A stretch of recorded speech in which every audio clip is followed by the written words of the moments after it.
No curb? Can you guys find your way there? I know people. Well, they're getting in. They're leaving you. So much stress.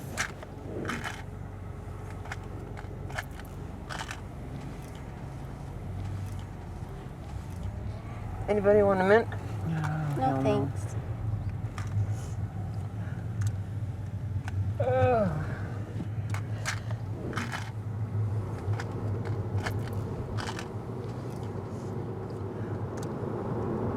Where are you going tonight, Mom? I'm gonna go watch the execution. Oh, Ronnie Lee Gardner. Yeah, Ronnie Lee Gardner. And I've got butterflies in my stomach now, so I don't know how I will react when it happens. You can back out, you know. Well, I'm not gonna back out. Well, I know, but the option's there if you choose to. No. You know, I honestly thought that we were going to be excited, you know, for this day. And I think it's just completely different. I think we're scared, we're sad. Well, we're not scared, but I'm not sad. scared. I think it's something that needed to come for a long, long time. I'm sorry it took so long, but I'm not. I mean, you don't ever want to wish anybody dead. You know, I mean, it's a horrible thing to see somebody die. Yeah. But that was his sentence, and it needs to be carried out. And who would he hurt if he didn't? If he was, you know, put into general population, he just can't. There's just no way. This sentence needs to come down. It needs to be upheld. So, and I think the only way it's going to heal is not to hear his name again. You know, every time you turn on the news, he's got another appeal going. Every time you do this, there's Ronnie Lee Gardner's name again, and we're tired of it. Well, and it hurts too, because we remember exactly what he did to Dad, and it brings back that day every single time you hear it on the news or you see it in the paper. It's like reliving that day, and you know. And God knows we've done it enough. Yeah. Why aren't you talking? Well, because I've got both of you on each side that won't shut up. Okay, we're good. We're out of here. Broke my nail.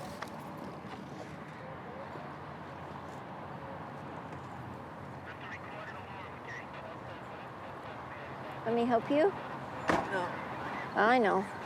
You're a tough one. There's not one person in the family that is happy that she's going in there. But somebody needs to be with Grandma, you know, but... I know I'm a sick person. I've always wanted to see somebody die.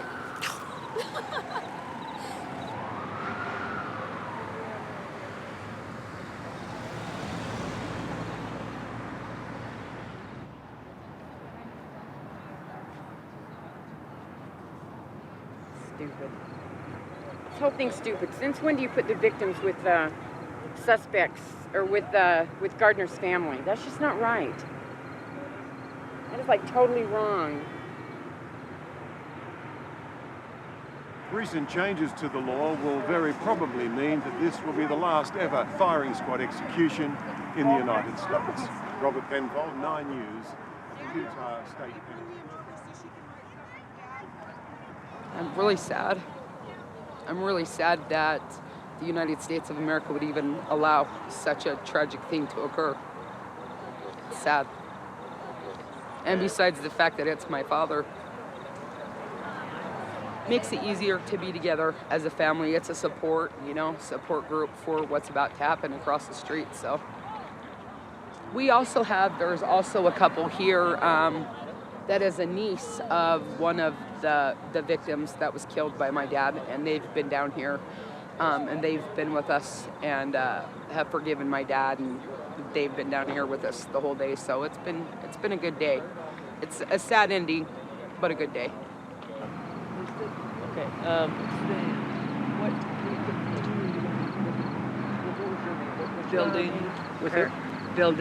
Building Kirk.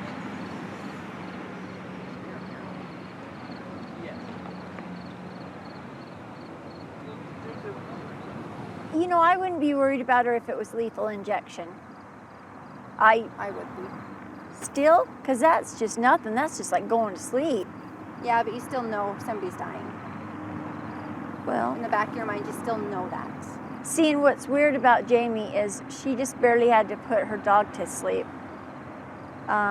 2 weeks ago, today, or no, Saturday.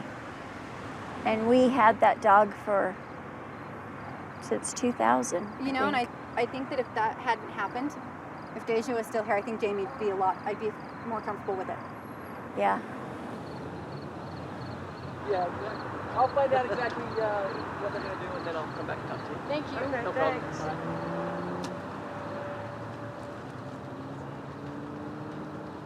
We wanted to not be around Gardner's family, but he didn't tell us where we could go or what we could do or anything, so. No. Welcome to Utah.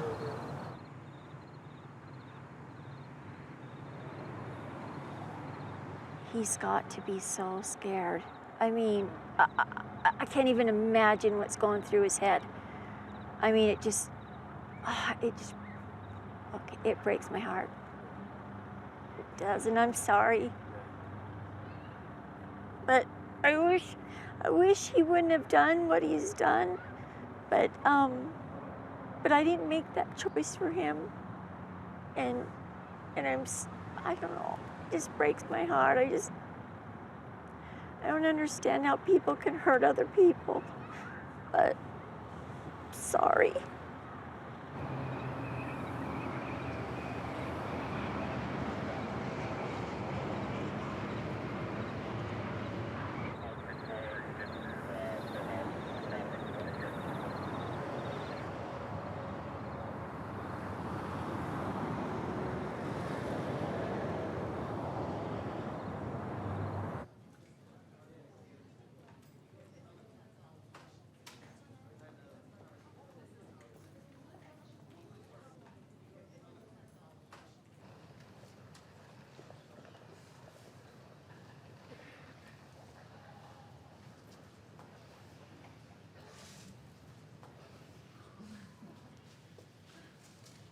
At midnight, Mr. Gardner was removed from his observation cell and walked to the chamber. He was escorted by corrections staff and was calm and went willingly. Mr. Gardner was seated in the chamber and placed in restraints, and Warden Turley asked Mr. Gardner if he had any thoughts or feelings to express, to which Mr. Gardner replied, "I do not." Following the statement, a hood was placed over Mr. Gardner's head, and the warrant was served. Mr. Gardner was pronounced dead at 12:17 this morning. I'd like to take the opportunity to thank all of the staff for the Department of Corrections. This has been an onerous responsibility. This has been one that has required complete dedication. It has been exhausting. It has been one that has been done with absolute dignity and reverence for human life, and also reverence for the lives that have already been lost at the hands of Mr. Gardner. 49-year-old Gardner was the first to die by firing squad since 1996. Gardner chose this method over the default of lethal injection. His attorney says he believed in the phrase, "live by the gun, die by the gun." Gardner spent the last hours of his life sleeping, reading, and watching the Lord of the Rings movie trilogy. I'm Jennifer Dobner. I'm with the Associated Press here in Salt Lake City. It was fast. It was almost clinical and very sanitary. The other observation would be it wasn't like a movie at all. And I remember talking to his brother earlier tonight. They did not attend because Ronnie Lee Gardner was telling them that this is a violent act. He didn't want them to see that. And I, like others, I found it not that violent. I mean, I'm not trying to be macabre here, but it was sanitized. It happened so quickly. I was expecting something a little bit more drastic. It didn't happen. I have to disagree with some of my cohorts down the table. I found it very violent. I grew up with a Winchester 30-30 in my house, but I think when you see it actually hit a human being and you watch them move to some extent, it was violent. And I didn't find it to be clinical at all.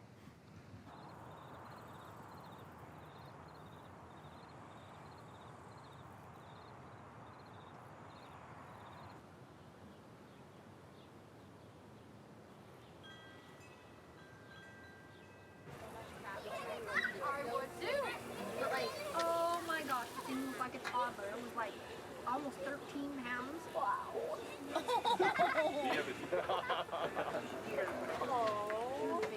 You guys say I'm sick and twisted because I wanted to see somebody die. I didn't say that. I did. I did. See. She acted like she wanted to back out. She probably won't tell you that, but she really did act like it. Really? Yeah. I never had the feeling of backing out. I wanted to see it through. You never had the feeling it had happened. I kind of feel bad that I didn't go in there. I kind She of felt like could've I handled let Dad down. It would have bothered you. Yes, it would have. And it would Really? have bothered Yeah, me. it would have. Really? We're different than Jamie. We're normal. I'm just kidding, we're not. I thought you were going to say we're wimps, but Well, we are that. Not really, but.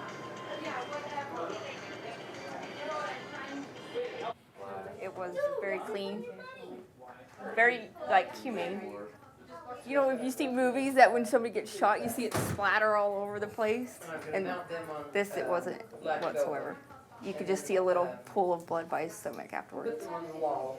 You didn't get to see any blood fly in or nothing. We had to wait, probably 5 or 10 minutes maybe, and they were working on him for a little while, you know, tightening straps and stuff like that. And then they asked him if he had anything to say. He had 2 minutes to say what he wanted, and he said no, he didn't want to say anything. And so the warden walked away and hung something up, the microphone, and then went over there and pulled I can't think of the word, pulled it so the hood dropped down over his head. And then he walked away, walked back the way he came. And then about 5 minutes later, we heard this big, and it sounded like a boom, but it was the 4 rifles going off, one after the other, just one big boom. Like I say, I feel sorry for them, but I do think he owed me an apology. And I never did get it, so. He could have written me a letter, and he could have asked to talk to me on the phone before this, and I would have talked to him. I guess it was the prison that stopped me from going out and seeing him. I mean, I wanted to talk to him face to face.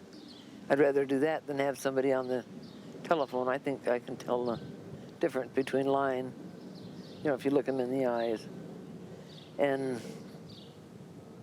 But they decided not to do that, so. But I can get along with it this way. I feel really at peace now. I feel like it's finally over.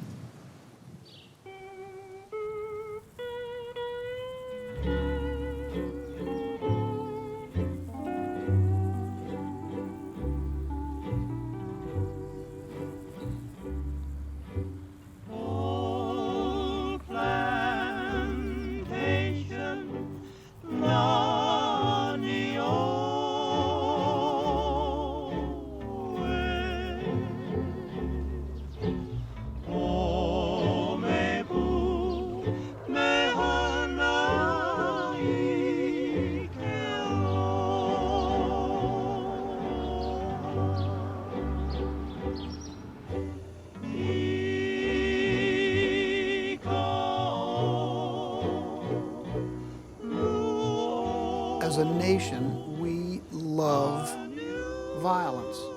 We use it in our language, we use it in sports, we use it in our foreign policy, we export it all over the world.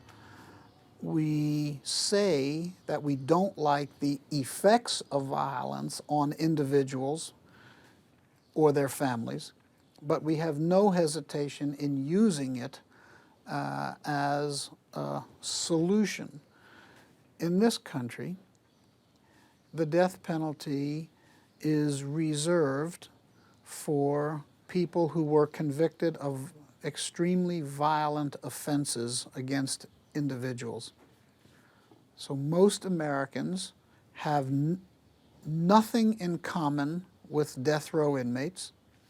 They are the easiest group of people in America to have no sympathy for, to not think about, or to not care about.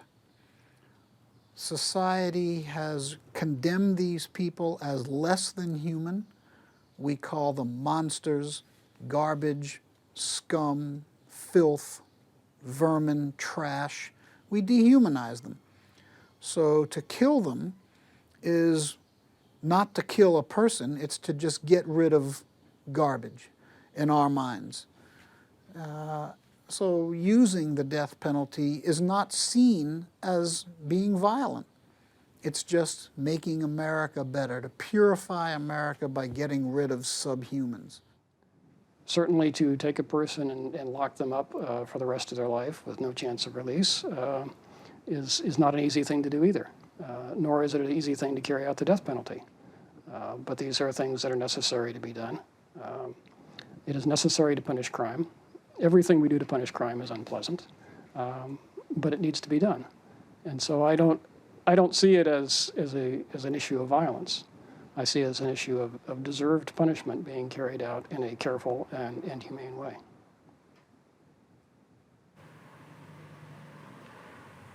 We're out here in the country out here. This is country. And you can talk to anybody around here, they'll say the death row is the best way to go. But don't leave them there for years. When they go in death row, they should be gone right then. That's where they're in there for. Maybe leave them there about a week or a month or something like that, and that's it, and they're on their way. That little room. Kill them.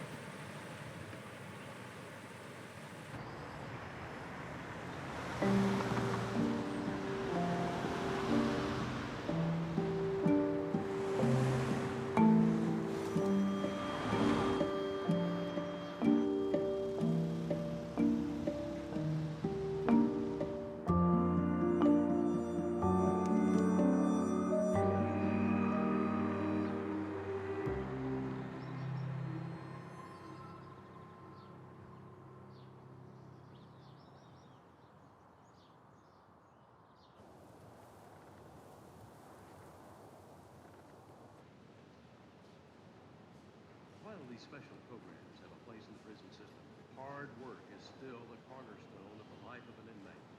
Prison is a difficult and uncomfortable place to live. The day begins well before dawn with a noisy wake-up call, followed by breakfast at 4:30. The state of Texas does not operate a country club prison. Are you aware when there's an execution or not? No. I don't. Unless I hear somebody speak about it or something. I know I read in the paper, I think this morning, the Houston paper, I think there's one scheduled tonight, isn't there? Tomorrow, I think. Tomorrow? Well, I think we have two this week. And they usually do them on Tuesdays. So I think there may be one tonight and one Thursday, but I may be wrong about that. But otherwise, I don't know anything. I don't keep up with it or pay attention. With more than 100 prison units, TDCJ can house more than 150,000 offenders. Our job is to supervise criminals who pose a threat to society, and the correctional professionals at the Texas Department of Criminal Justice meet this challenge every day, protecting and serving the people of Texas.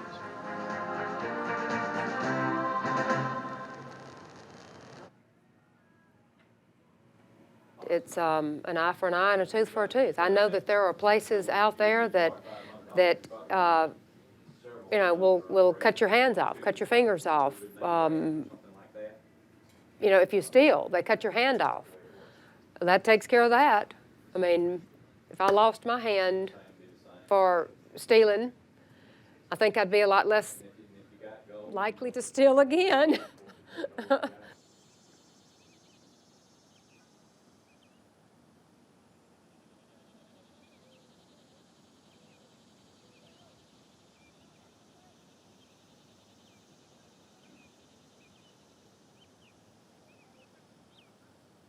it's not people ignore it or belittle it. It's just, you know, it's like most things. Unless it affects you directly.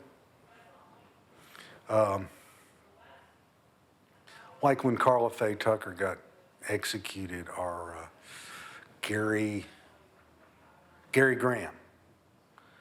I mean, we had I don't think there was another satellite truck left in the entire United States. Every one of them was here. And it, you know, just sort of overtook the community. You know, those kind of things. But most time it's always, you know, it's always mentioned in the paper. And, you know, one of the local reporters always goes to the executions. But other than that, it's not, it's just part of life here.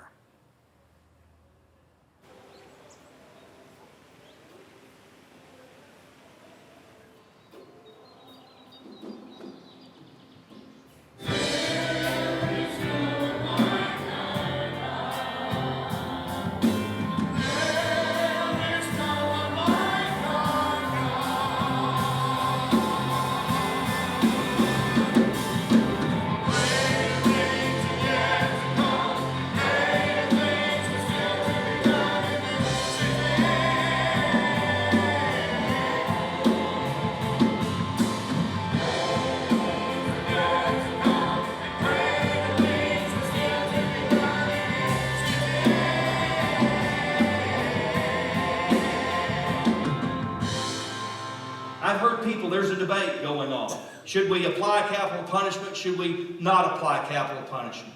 And the biggest argument is that there's always the danger of that innocent person, you know, being convicted and capital punishment being carried out. And that, frankly, is a nightmare. Now, the problem is this. We have never, as a nation, ever as a nation, not done the hard things because we might make mistakes. Let me ask you a question. When we went into World War II, 60 years ago, do you think that in the bombings that took place, in the attacks that took place, in the invasions that took place, that innocent people got caught up in that fire? They got caught up in those bombs and innocent civilians got killed? Well, absolutely they did. Absolutely they did. But that didn't stop us from understanding the necessity that the very issue of freedom depended on our being willing to fight that war. If we're going to use that philosophy, we say we don't apply capital punishment because we might make a mistake, then let's shut down all the prisoners, because there's some innocent people in prison, no doubt, this morning. Let's just open the doors, let them all out, shut them all down because we make mistakes. You can't operate on that kind of philosophy. Our society needs to understand that you don't break the law and you don't violate the sanctity of life and get away with it. And that's another issue. They say, well, all you people that preach pro-life, you know, you're against abortion, but you're for the capital punishment. I never saw a baby that came out of its mother's womb that had already taken a life. And we need to understand, if I obey the law, the government's going to like me. And I'm going to enjoy the peace and the liberty of that obedience. But if I break the law, there is a sure and swift punishment that's coming. Again, sing it with me. The only hope for America is Jesus. Do you believe that? The only hope for our country is Him. If we repent of our ways, stand firm and say, we need God in America. God in America. God.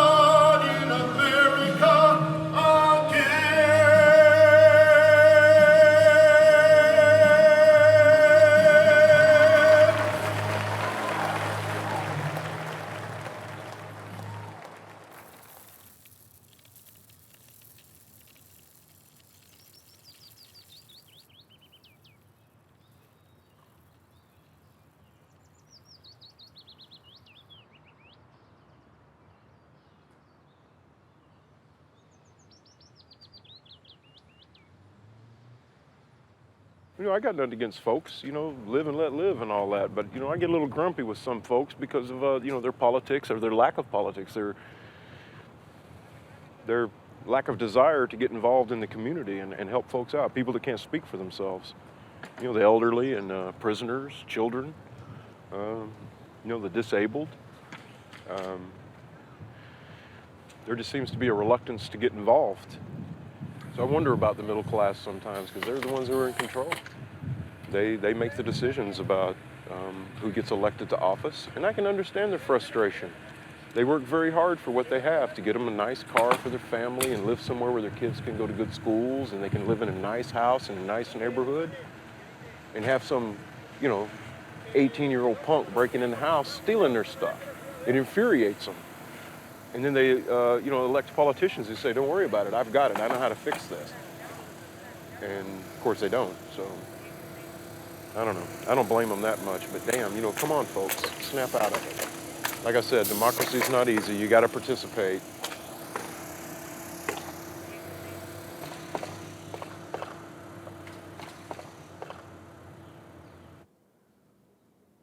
A patriot? Definitely. But not of the justice system. I was proud of the 20 years I did in the Navy, you know? I did whatever my government asked. Went where they said, did what they said. And then they brought me home and woke me up. I always thought we had a great justice system.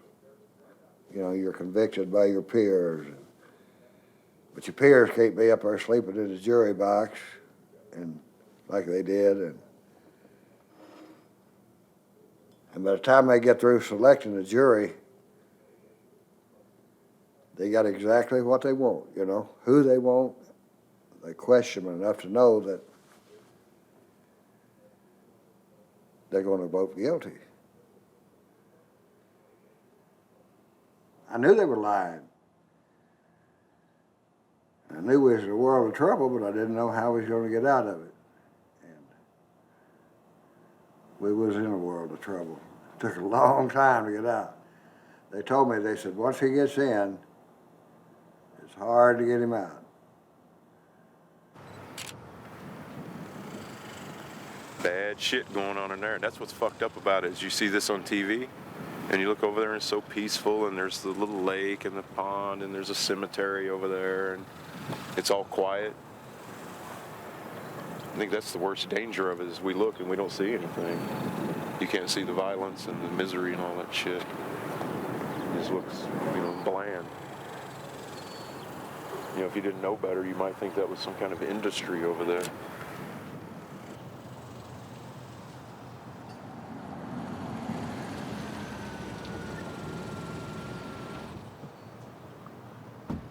Hi. I just moved here, so I was kind of wanting to... Just moved here? Yeah, see Why? what you guys were up to. No court order? What'd you move here for? My dad. Oh, yeah? You're not videotaping, are you? I am. So you work here? No. Where's he work? I don't work anywhere. I just got here, so... Oh. I was just wanting to see what you guys were doing. I used to live here. So you can tell me about the penitentiary there? I was on death row for 19 years right there in that building. How did you get out? The Innocence Project in New York and the FBI. The men and women, a couple of the people, excuse me, who were involved in my prosecution knew that it wasn't me. You know, like the jurors, they didn't know it. It wasn't their fault. They committed perjury in another case, another man who lives here on death row. And when what they did was falsified an FBI document as part of their investigation of this homicide. And when the FBI found out about it, they came knocking and wanted to know what was going on. And when they did, there were good men and women in law enforcement and in the defense community in Oklahoma City who told the FBI who I was, and that they thought that my case was fraudulent. And they did DNA tests, and it wasn't me.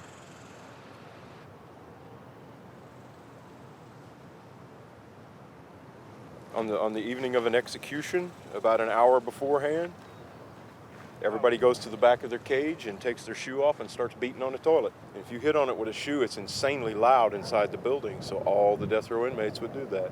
They wouldn't do it long, but they would do it just to let that guy know that he was being thought of, that we weren't going to forget him. It wasn't really meant to be disruptive or anything, but just to let the people in the building know we're here and we're alive and we know what's going on. So usually for 20, 30 minutes or so, people beat on the toilet and then they stop doing it and give that man some peace and quiet with his family and his priest and the warden, because he's fixing to die. But we always did send a message to those men that were dying. We're thinking about you.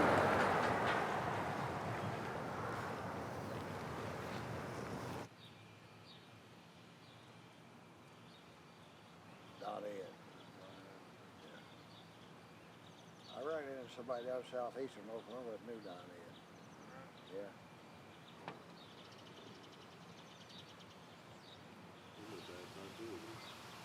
Yeah. Every trip we went down there, to McAllister, we'd think, well, are they going to kill him this month? Will we go back next month? And my wife was getting sicker and sicker, and it was getting harder and harder for her to make the trip. But she insisted on going, and it was the biggest day of her life, I'll tell you. And it was a pretty special day for me too, I'll tell you. Mom said I was following Dad around like a puppy, right? What are you doing? Where are you going? And that he would ask me if I wanted to go to the store or something. I didn't notice I was doing this, but they said that when I would go to the store with Dad just to get milk or something, that I would walk up to the front door and just stand there. And because I still hadn't developed or redeveloped the habit of reaching out and opening the door. I spent the entirety of my adult life walking up to doors and stopping and waiting on somebody else to open the door. And I didn't realize I was still doing it. He'd be like standing behind me like, are you going to open the door or not? And I'd see him looking, so I'd step out of the way and let him open the door. Until they called it to my attention, I realized how stupid that was, and they're not stupid, but just weird. So I had to make a conscious effort to say, okay, I'm going to open the door today, and be aware that I could do that. That I could open the door, walk outside, sit down, walk in the grass with my bare feet, and look at the moon rise and all, and those things that we all take for granted. Being able to sit down with your mother and put your arm around her and break bread, with your family. And like I said, that's a good example. Walking barefoot in the grass. I didn't see grass for, I don't know, 23 years, something like that. When he first got out, he'd walk around the driveway and the sidewalk.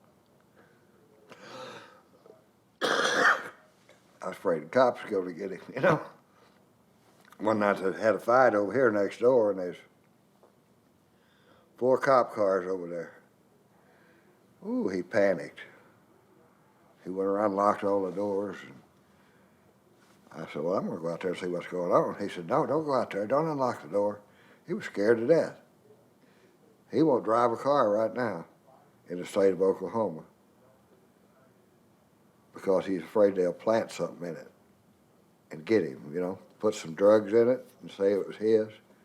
They do it all the time, and he knows it. He won't go nowhere alone. And he won't drive. Now, he'll drive in Nebraska or Kansas or wherever he's at, but he won't do it here. I don't think he'll ever get over being in that cell for 20 years. Robert Burkeen, long-time death row inmate. I met him when I first got there. He was a good guy. They made him an orderly. They trusted him. He was a good guy. He didn't give the inmates any trouble, and he didn't give the staff any trouble until the day he died, until he was scheduled to be executed. Robert had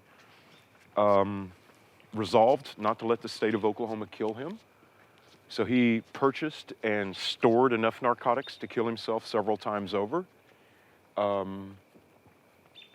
In defiance of or despite the rules and procedures that are put into place to prevent such a thing, on the afternoon of Robert's execution, he took enough drugs to kill himself several times over.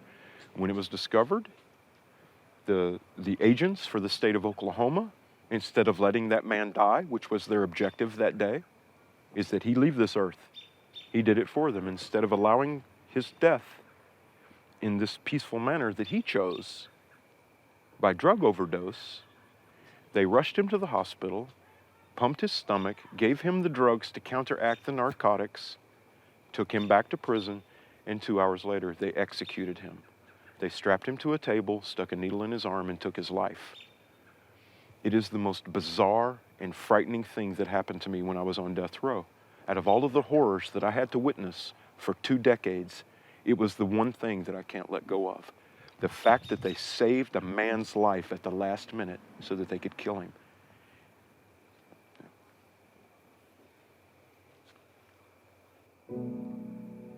Southern trees,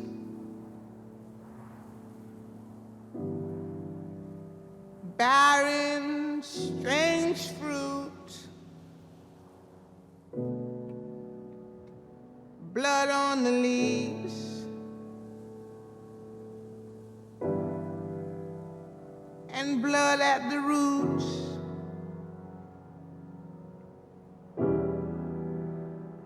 Black bodies swinging in the southern breeze.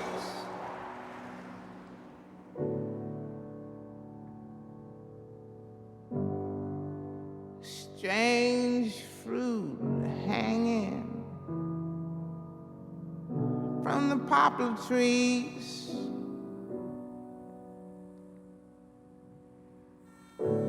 Pastoral scene of the gallant South.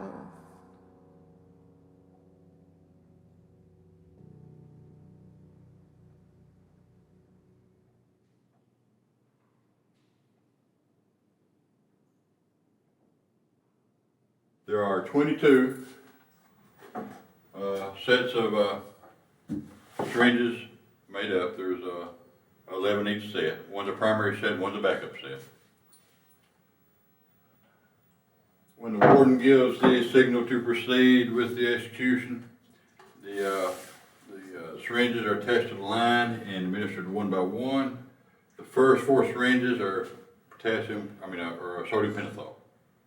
That's a drug that puts them to sleep. The 5th syringe is saline solution, water to clear the lines out. The next 2 syringes are penticuronium bromide. It's a paralyzing drug that stops all movement, stops all breathing. The next syringe is saline solution again to clear the line out. The next 2 syringes are potassium chloride, which stops the heart. The last syringe is a saline solution to clear the lines out. These drugs can't mix to clog the line up, so after each drug you have to clear the line out. Each syringe is 50 cc's of the chemical drug, and it takes about 8 minutes to deliver the chemicals.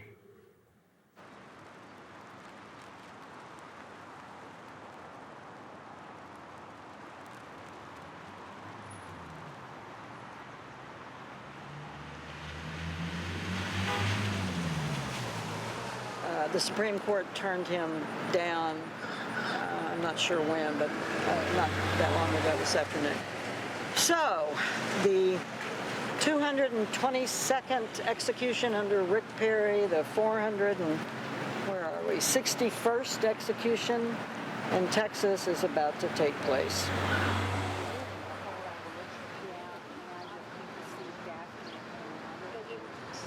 All over the state of Texas, and even in Washington, D.C., people are protesting this Texas execution. And we know that the death of Michael Perry will not make anyone safer in Texas tonight. We know that the execution of Michael Perry will leave another family grieving, another victim of the state of Texas.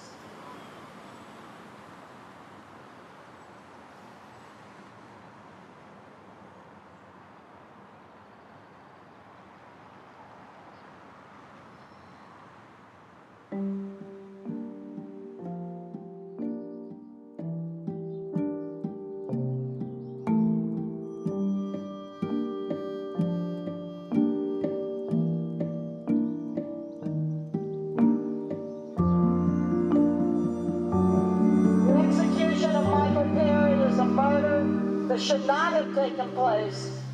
The execution of Michael Perry does not solve the problems of crime in the state of Texas and leaves another grieving family. We will continue to protest these executions until they no longer happen. We should remember that on July 20th, Derek Jackson will be executed. And then on August 17th, Peter Cantu.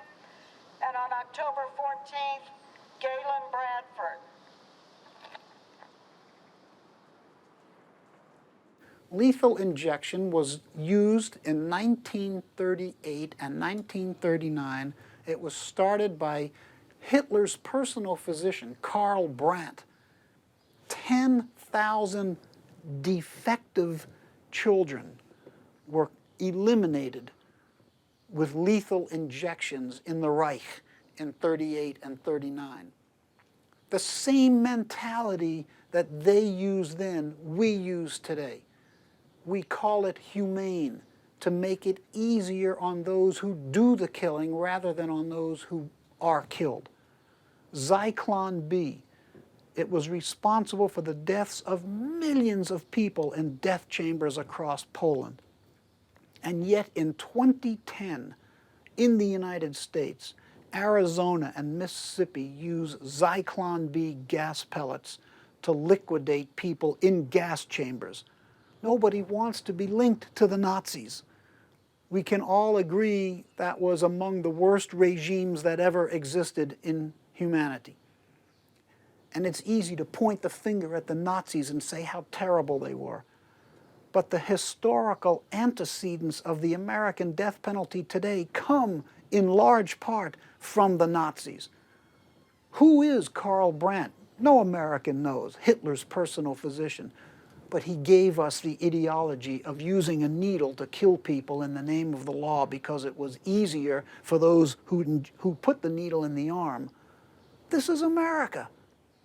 If we're going to say how great lethal injection is, then let's give credit to where credit is due and give credit to Karl Brandt and the Nazis for coming up with that idea. Well, I don't see that as categorically more violent than forcibly dragging a person off to be locked in a cage forever. It's not the kind of thing that I think of when I think of the word violence. I think of far more bloody and painful punishments than a procedure that is basically similar to what is done for a medical procedure, except that the person doesn't wake up. I mean, that isn't what strikes me as what the term violence refers to.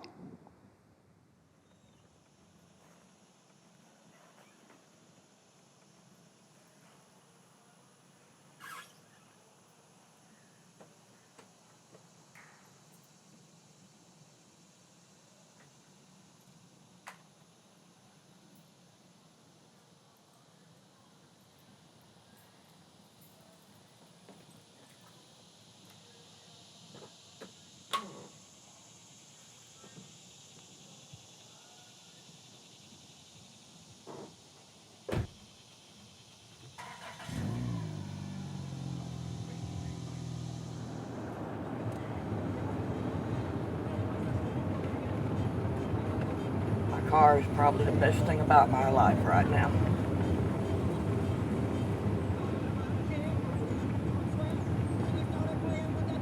I don't care how bad I'm feeling. I can crawl in the car, put the top down and go for a ride. Come back feeling better.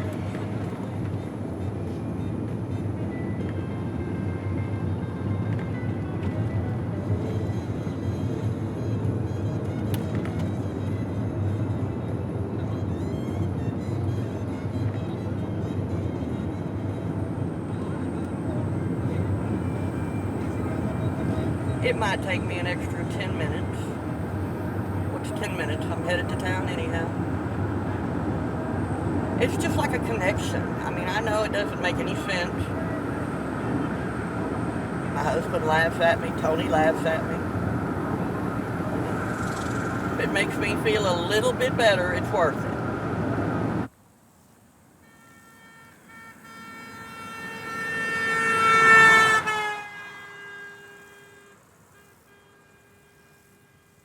I start at the end down there and do just like this, all the way down. And I'm sure it irritates the heck out of them guards. I really don't care. They can't stop me from honking my horn on the highway. Maybe that's why I do it. Because I know they can't stop me.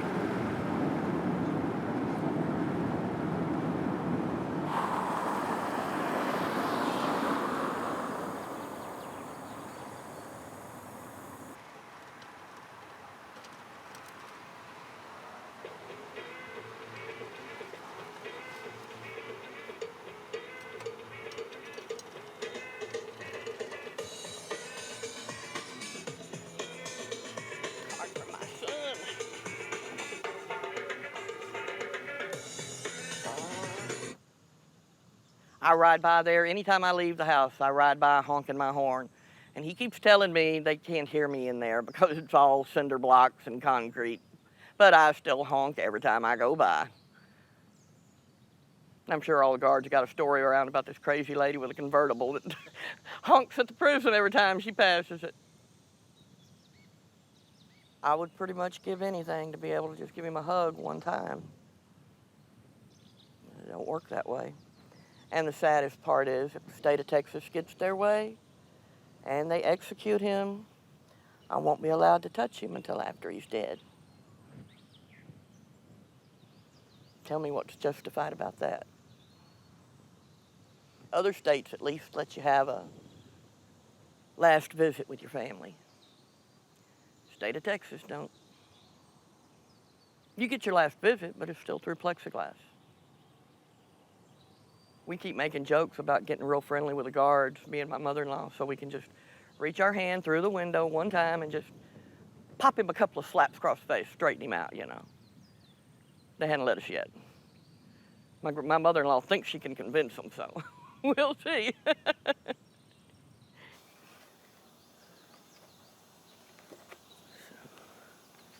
Yeah, that's a cute penguin.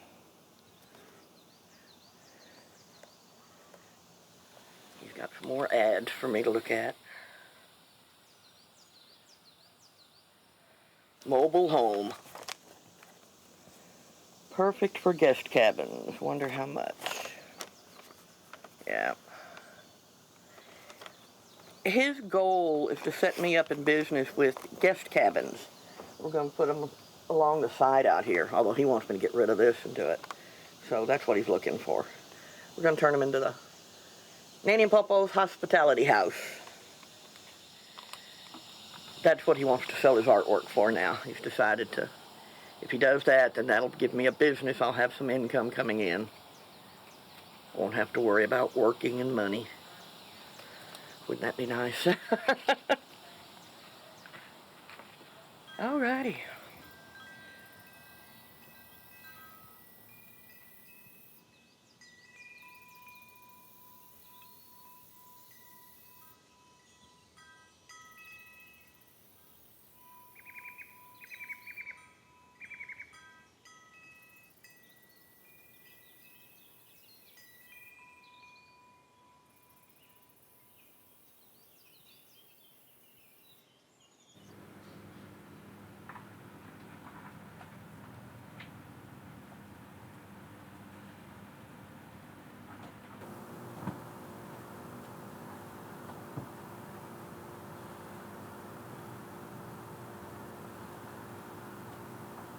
This was one of his first drawings after he got locked up.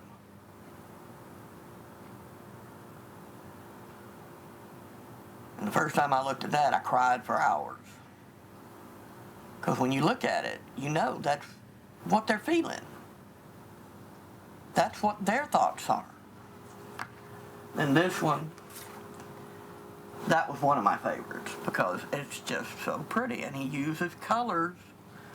I wish he would concentrate more on the pretty pieces than the anti-death penalty pieces.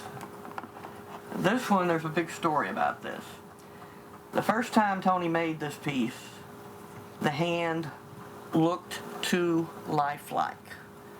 They literally took it away from him, shook down his entire cell, took the hand, took everything he had with it, told him the hand was made for an escape attempt. Now my son wouldn't even think about an escape attempt. It's beyond, it just wouldn't happen. So, I don't like him thinking about it, okay? I feel like if he's concentrating on Native American stuff, even the African masks, my unicorns, pretty things, butterflies, to me, that's what I want him working on, but he laughs at me.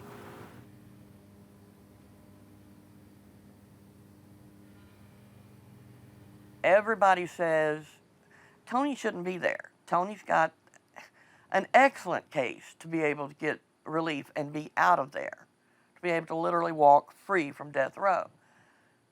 But all these people that keep telling us, I mean, they're words.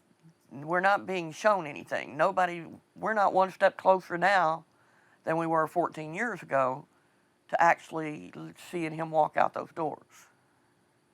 And because we deal with it every week when we go to visit, whether we talk about it, when we put our hands up on that window and say, love you, take care,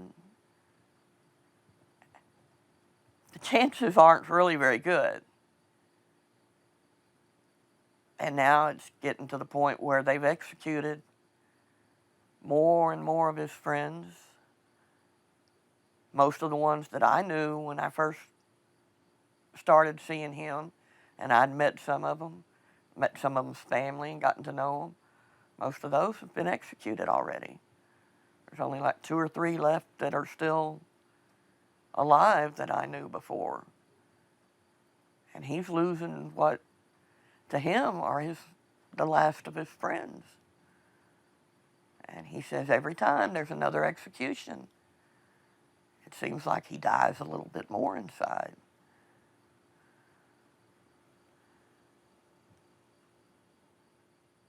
I don't see the justice. And I can guarantee you that all of the people that say it brings closure, I think they're going to be very disappointed. I don't think it's going to bring any closure to anybody.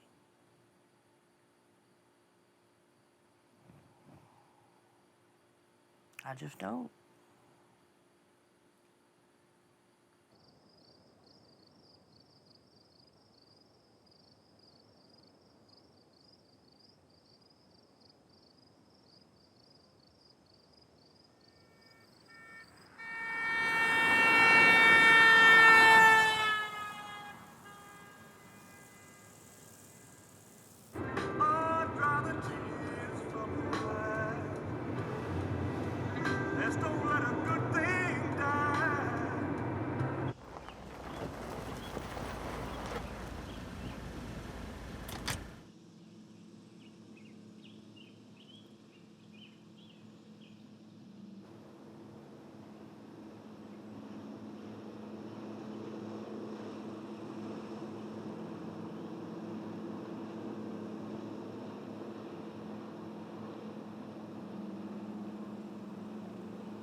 Personally, I can't understand why anybody would want to witness that. I won't be there. I will not witness them killing my son. I'll be there in Huntsville, and I won't be far away. He'll know I'm there. But he doesn't want me to see that either. His dad will go, and probably his cousin. They'll be there to be supportive for him. So he'll know he's not alone, no matter what they do. Do I hate that I can't be there? Yeah. He's my only son.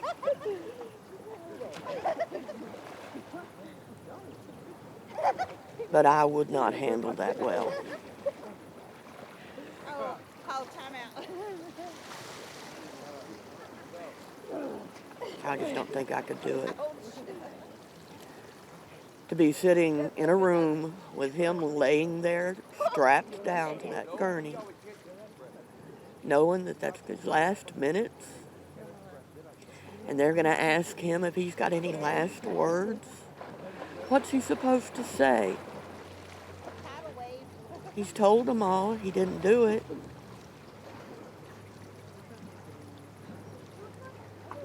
They don't want to believe anything he says.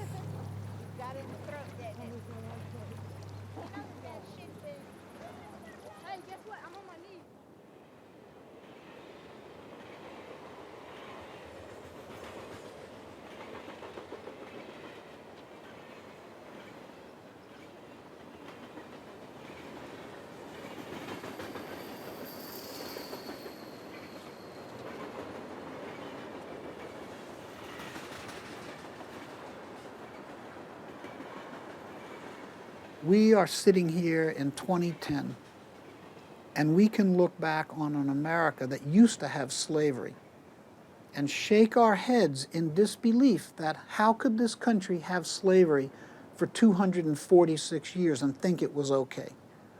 But during that time, those people thought it was okay. It was a norm for them, the way the death penalty is a norm for us. So things change in society. Society grows. It becomes better. It just does it at a very slow and frustrating pace. And that's what will happen in this country with this issue. We will ultimately reach a point where the average person in this country accepts the idea that killing people in the name of the law is not good.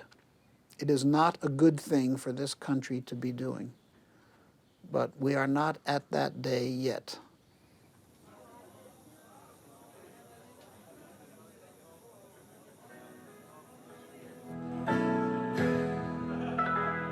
When night has come and the land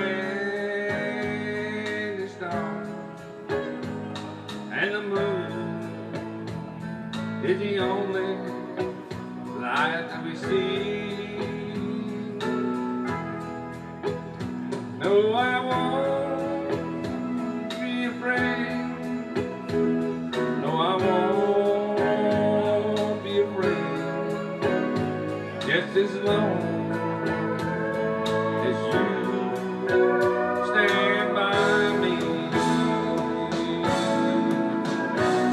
Darling, stand by me.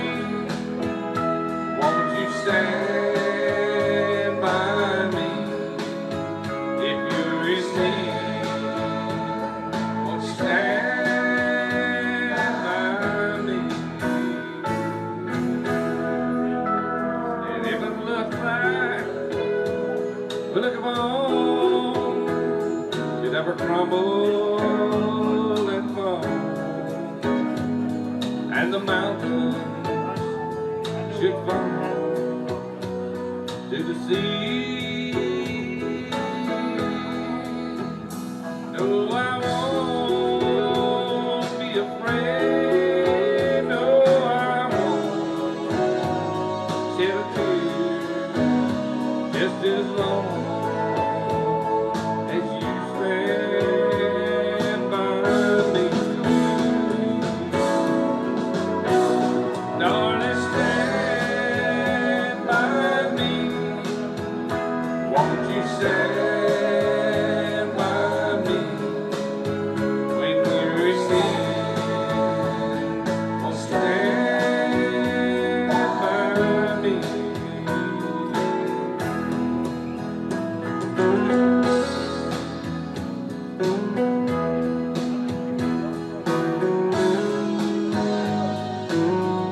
Y'all smile, y'all candid camera.